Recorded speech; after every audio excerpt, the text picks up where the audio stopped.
Monsieur André Omesso, bonjour. Monsieur Le Sacono, bonjour. Sortie remarquée, celle du président de l'AFEC, président de la GECAMIN. Monsieur Albert Youma semble dire clairement que les richesses de la RDC sont aujourd'hui gagées. Est-ce que ces richesses profitent plus à la RDC ou à des intérêts étrangers? C'est factuel. Ce sont des richesses qui profitent aux entreprises minières. Je veux dire, profitent en majorité aux entreprises minières qui sont venues les exploiter. Mais la vraie question, c'est de savoir pourquoi. Et je suis resté sur ma faim par rapport aux explications données.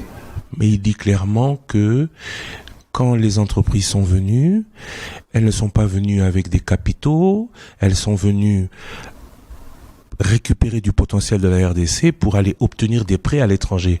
Donc, ce sont nos richesses qui servent à exploiter la République démocratique du Congo par d'autres qui bénéficient plus, comme vous venez de le dire, de cette exploitation que nous-mêmes. Voilà, donc deux choses. Ils sont venus avec des capitaux. Ce ne sont pas des prêts. Ils ne sont pas venus avec du capital, mais ils sont venus avec des capitaux, puisqu'ils en avaient les moyens et nous n'en avions pas. Mais par contre, nous avions les actifs de départ. Je dis toujours, c'est une phrase que j'emprunte à mon défunt papa, nul ne peut se prévaloir de ses propres turpitudes. Le fait que les institutions de Bretton Woods et d'autres partenaires nous demandent de pouvoir mettre à disposition les actifs de la GECAMIN, soit dit en passant, c'est la raison pour laquelle il y a eu la guerre contre le maréchal Mobutu et la déstabilisation du pays. La raison fondamentale, c'est celle-là. Parce que pendant la conférence nationale souveraine, le Congo, réuni en conférence, avait refusé de privatiser ses entreprises. Ça, il faut le dire, c'est historique.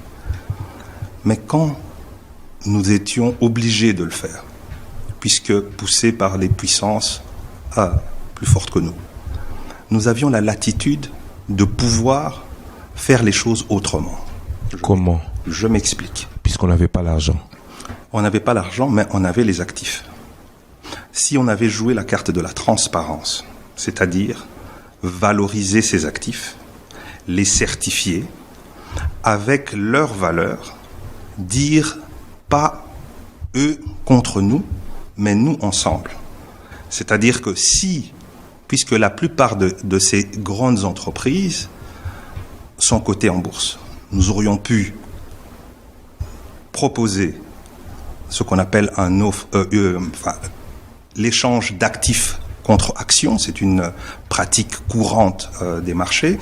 Je vous rappelle, ou bien je vous informe que le pays le plus prospère d'Afrique procède avec ce modèle-là, c'est le Botswana. Le Botswana, l'exploitation de la société de Beers, c'est anglo-américaine, et le gouvernement du Botswana, qui sont tous les deux actionnaires de Beers, et De Beers contribue à plus de 30%, uniquement De Beers avec le diamant, à plus de 30% au PIB du Botswana. Et le Botswana a le PIB par habitant le plus élevé d'Afrique. Nous avions non seulement la GECAMIN, Sokimo, MIBA et tout ça, mais nous n'avons pas utilisé ce modèle. Nous avons préféré, à l'époque, pas gager, mais vendre à vil prix les actifs de nos entreprises minières à des intermédiaires, et ce sont ces intermédiaires-là qui sont allés vendre ces actifs à des sociétés multinationales plus importantes, et la plus-value de cette vente a profité, il ne faut pas s'en cacher, à la classe politique de l'époque et à ces intermédiaires-là. C'était pour avoir l'argent tout de suite. Exactement, c'était pour s'enrichir rapidement, alors que si nous avions négocié, et c'était possible de le faire, si nous avions négocié directement avec ces multinationales, échange actif contre action de ces sociétés, quand ces capitaux allaient venir, ce seraient des capitaux qu'on aurait levés ensemble, puisqu'on n'allait pas gager l'actif de la RDC, nous aurions gagé l'actif commun entre la RDC et ces entreprises minières. Et la problématique, justement, de ces taux d'intérêt n'allait pas nous toucher parce que nous allions nous retrouver, justement, au capital, non pas des JV, joint venture de ces sociétés au niveau du Congo, mais au niveau international, et on allait toucher les mêmes dividendes que les actionnaires de ces sociétés à l'international. Alors, comment se fait-il que le Congo n'est pas actionnaire de Glencore, par exemple? C'est une aberration totale. Non, je comprends bien, mais pour que nos éditeurs comprennent bien, plutôt que de faire les 70-30% de partage de sharing des parts ici en RDC, il eût mieux valu que la société congolaise soit 100%, appartienne à 100% à Gécamine et le partenaire, mais que la Gécamine soit actionnaire de cette société internationale. Bien sûr. Est-ce qu'on est en position de le faire? Mais bien sûr. Pourquoi? Parce que au fait, il y a un principe financier simple qui s'appelle la juste valeur, la fair value. L'action de cette société-là a une valeur. Si vous allez sur Google, vous allez l'action de Glencore a une valeur aujourd'hui marchande. La valeur d'une société cotée en bourse a une valeur marchande. L'actif de la RDC a une valeur. La preuve, c'est qu'on détermine la part de la RDC dans la joint venture ici. Donc ça veut dire que cette part a une valeur quelque part. Et je veux aller même dans un exemple beaucoup plus concret. Dans le cadre de la joint venture entre la Sokimo et Barrick Gold pour créer Kibali. Au départ, la Sokimo avait 30% de la société. Ensuite, Barrick a acheté 20% à la Sokimo pour ramener les parts de la Sokimo à 10%. Et la valeur de cette vente est connue. C'était 113 millions de dollars. Qu'est-ce qui manquait à la RDC de dire, au lieu d'avoir ces 113 millions de dollars, moi je veux avoir les actions de Barrick Gold au niveau de la maison mère. Nous allions toucher nos dividendes là-bas et peut-être même que nous aurions droit à un administrateur à siéger au conseil d'administration de Barrick. Si les parts de Barrick étaient disponibles, évidemment. Mais elles sont toujours disponibles puisqu'elles sont cotées. Aujourd'hui, comment vous pouvez vous expliquer qu'une dame lambda dans le monde entier qui détient quelques actions de Barrick Gold ou bien de Glencore ou autre a le droit d'aller à l'Assemblée générale et de poser la question aux dirigeants de cette société, de ces sociétés, et que la RDC, qui est pourvoyeuse d'actifs, c'est-à-dire de minerais, d'or, de cobalt, de cuivre, n'a rien à dire à ces sociétés. C'est une aberration totale. Financièrement, c'est inexplicable. Aujourd'hui, nous avons la possibilité de le faire, et je suis heureux du constat qu'a fait le président Yuma. Essayons de faire les choses autrement. Asseyons-nous, nous du côté de la présidence, le gouvernement, le patronat, les entreprises publiques impliquées, et voyons comment nous pouvons effectivement entamer ce débat, puisque nous n'allons pas nous en sortir juste en nous plaignant. Essayons de faire comme les Chinois il y a 20-30 ans, quand ils étaient dans la même position et qu'ils étaient acculés, ils ont compris les règles du marché, et aujourd'hui, dans cette économie du marché, ils jouent leur partition. Aujourd'hui, on renverse la vapeur comment? Ou avec qui? On renverse la vapeur avec ceux qui vont arriver. On parle l'Australien Forecast qui arrive. Pensez-vous qu'il faudra ou être en mesure de pouvoir réagir de la sorte? Et doit-on oublier tous ces actionnariats conclus dans le passé et les laisser continuer ou perpétuer ce que le président de la FEC appelle de drame pour le Congo? Non, mais je crois que même pour les actionnaires, enfin les entrepreneurs qui arrivent avant, les entreprises et les multinationales qui arrivent maintenant, vous avez cité l'exemple de l'Australien Fortescue, c'est pratiquement le même principe financier. Le kilowattheure a une valeur. Il va exploiter Inga, il va emmener la production de autant de kilowattheures à autant de kilowattheures, mais ce sont les kilowattheures produites par le fleuve Congo. C'est un actif. Fortescue est coté en bourse. Est-ce que dans les discussions, Fortescue va proposer de pouvoir faire en sorte que l'État congolais entre dans le capital de Fortescue? Ça, ce sont des questions fondamentales à se poser. C'est un modèle économique qu'il faut mettre sur la table et nous pouvons nous faire accompagner par des spécialistes en la matière.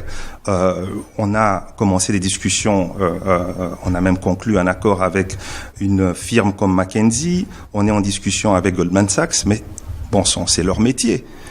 Ils conseillent les États, les gouvernements pour ce type d'opération, et je crois qu'au lieu de se lamenter, donnons-nous les moyens, donnons-nous l'expertise nécessaire pour valoriser d'abord à juste titre nos actifs, les certifier, être dans un processus de totale transparence, et je suis sûr que nous allons créer beaucoup plus de richesses et nous allons créer beaucoup plus de millionnaires dans ce pays. Parce que, in fine, ce sont dans les pays où existe la transparence, l'éthique et la bonne pratique du marché des affaires qu'on a le plus grand nombre de milliardaires, le plus grand nombre de millionnaires, et où on a la population avec le plus grand niveau de vie. Là, vous parlez des négociations futures. Ce qui est déjà réalisé doit rester en l'état, ou pensez-vous qu'il soit possible de renégocier? Non, mais puisque ce sont toujours des valeurs. Il y a moyen de valoriser les parts du gouvernement congolais au travers des entreprises publiques dans ces JV. Et ces JV, nous sommes dans ces JV avec les entreprises multinationales, donc elles peuvent être valorisées et on peut trouver des mécanismes qui peuvent faire en sorte que l'État congolais, au lieu d'avoir ses parts ankylosées dans ces JV au niveau local, on peut trouver des moyens où on rend ces parts, on va dire, liquides ensemble avec les multinationales qui viennent exploiter nos richesses. Est-ce que les richesses de la République démocratique du Congo sont gagées? Vous semblez dire que non. Est-ce que... Non, je n'ai pas dit qu'elles n'étaient pas gagées. J'ai dit qu'elles sont gagées, mais on pouvait les gager ensemble. C'est ça mon propos. On peut gager ces actifs ensemble.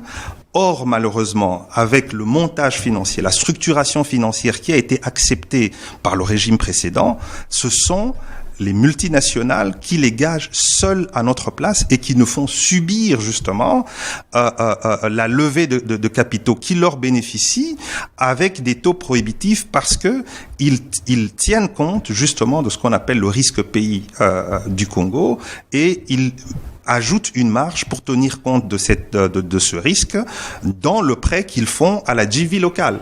Est-ce que ce risque pays, sachant que nous n'avons pas les moyens de développer nous-mêmes, ne sont pas ce qui explique le fait que quand l'investisseur vient, les plus sérieux nous évitant, nous donnons aux plus offrants?